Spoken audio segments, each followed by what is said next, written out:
Hello everyone, welcome back to the channel. Today is 27 September. We have Google's birthday, so is mine. And today we are going to understand a very interesting topic, which is arrays. I know it might sound very basic that why array, right? But let me tell you, array is one of the very simple and basic data structures on top of which a lot of other data structures are implemented. So that's why it's very important to understand this. It's really interesting to know that how we are overcoming the problems of the array, right? Before I tell you array, what is an array, right? I want to tell you, okay, you are already aware of primitive data types, right? Byte, short, character, long, boolean. So what those primitive data types do, they can hold a single value, right? But what if you want to hold multiple values of same type in some object, right? You cannot do that using primitive variables. For those you need arrays basically. So what does array does? Array solves that problem of having multiple values of same type. It is a data structure which can hold multiple values of same type. In later point of video I'll be telling you what is static array, what is dynamic array, right? How does static array works, how does dynamic array works. So now let's talk about what is contiguous location. Again, this is contiguous location, not continuous location. I think I can show you this contiguous location through some small diagram. Let me take you there.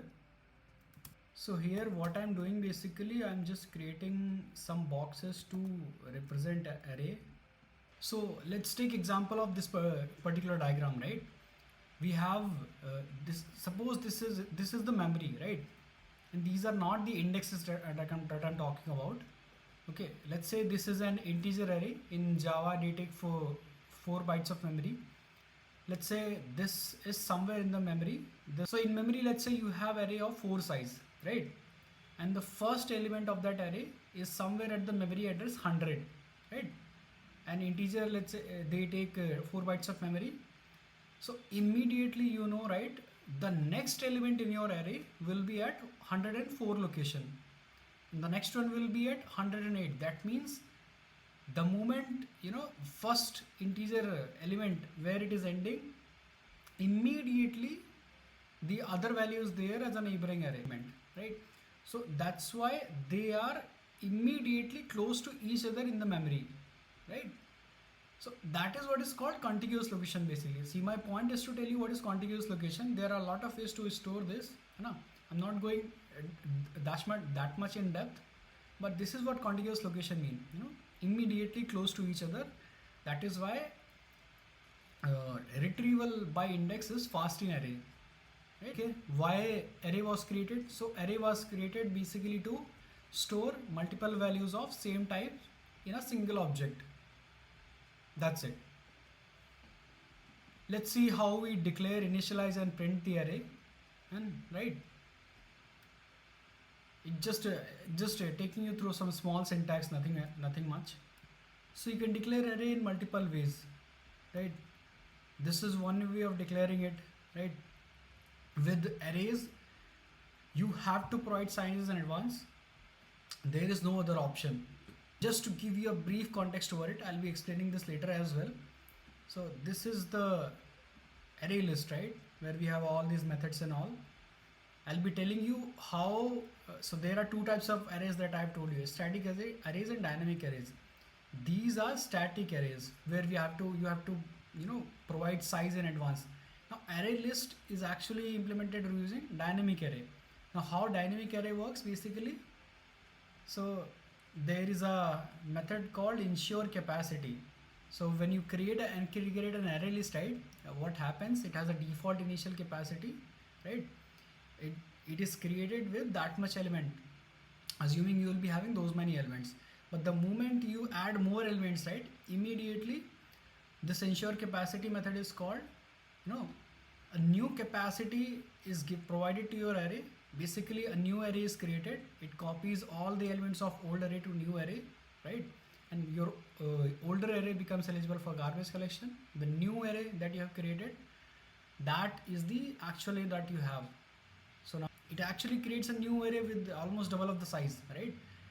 But that is how dynamic array was. You did not have to provide more space to it or perform all that. Array list basically internal takes care of that. So that's just some insight in Java source code itself. This is Java 19. By the way, Java 21 is also released just few days back.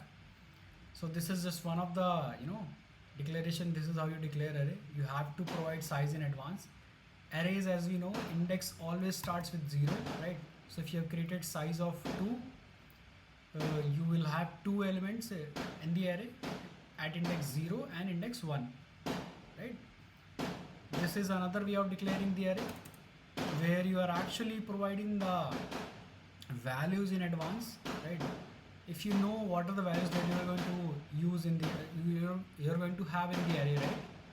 So that's when you use this particular syntax of declaring the array. You just declare it there itself that these are the values that you need for this particular array. And here you can have the space as well. It won't complain for you. Complaining. Some fireworks started already. If you are able to listen to that.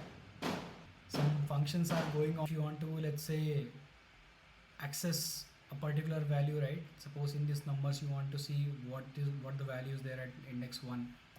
You just type numbers and that particular index, and that's it. You will be able to access it. You print this, you will be getting 0 1 index. That means 34, right? You got 34, right?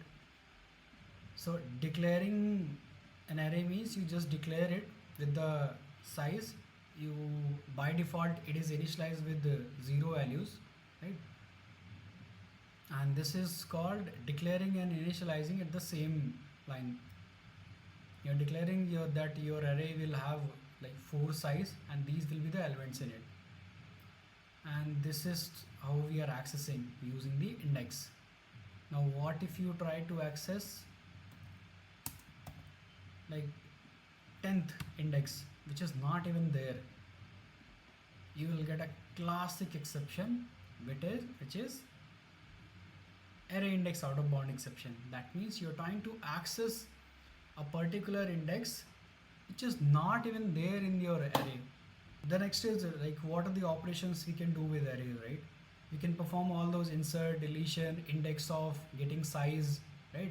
Checking if it's empty, checking if it's full, right? All those operations. Why searching with index is fast? Because of this contiguous memory location, right?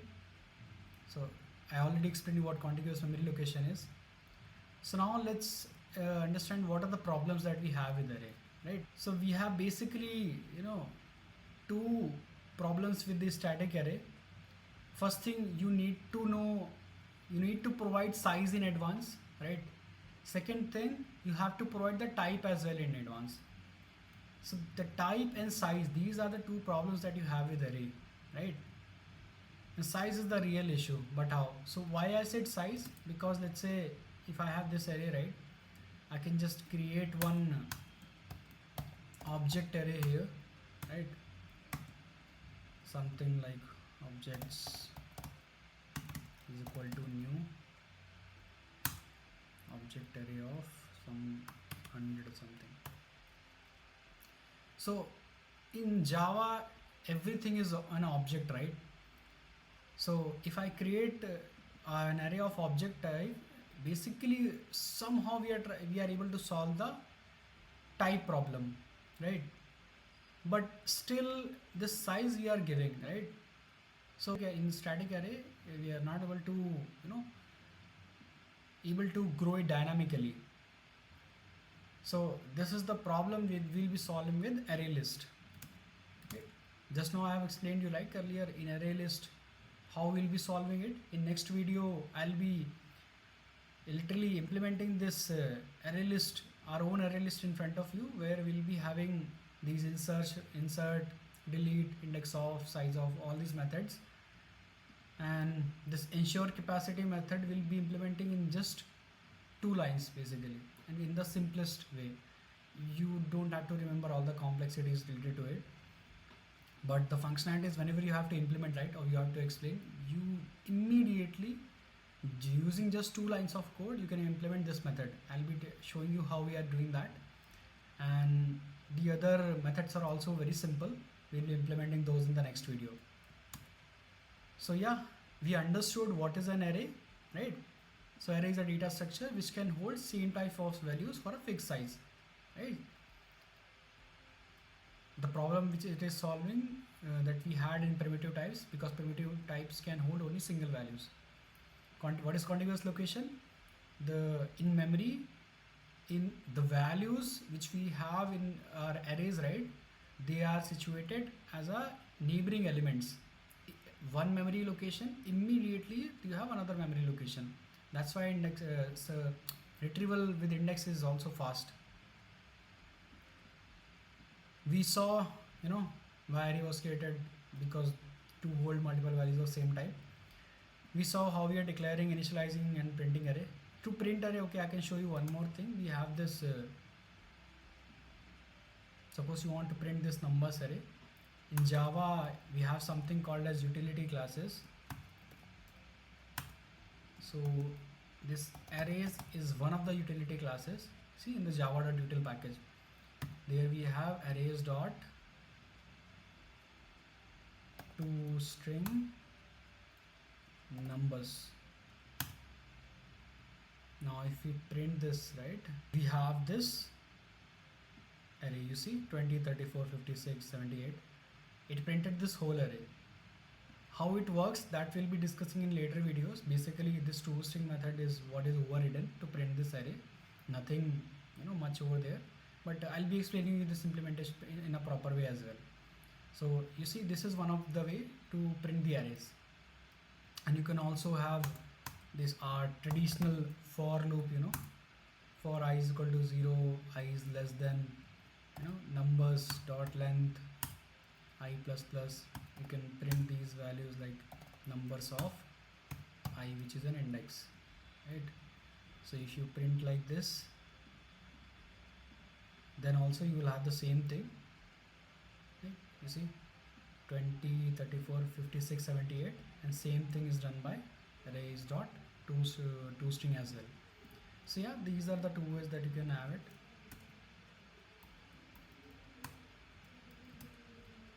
So yeah, you already saw why searching with index is fast. What are the problems with array? You have to provide the size in advance, right? And you have to tell the type of the array that you are going to create, right? Type problem somehow you are able to solve using the object array, but still you have to give the size. That's why we call them as static array. Next video I'll be telling you about this array list, which is actually kind of a dynamic array or growable array. We'll be implementing these methods, how array list grows dynamically. We'll be implementing those methods, and we'll be understanding about their time and space complexity as well. So next video will be mostly about the code part, and this is a very simple implementation that I have created for you, right? So watch the next video for the simple implementation. You can implement it within 5-10 minutes, right? I plan to explain this in the same video, but just not to keep the video very long, right? I'm pushing this to the next video.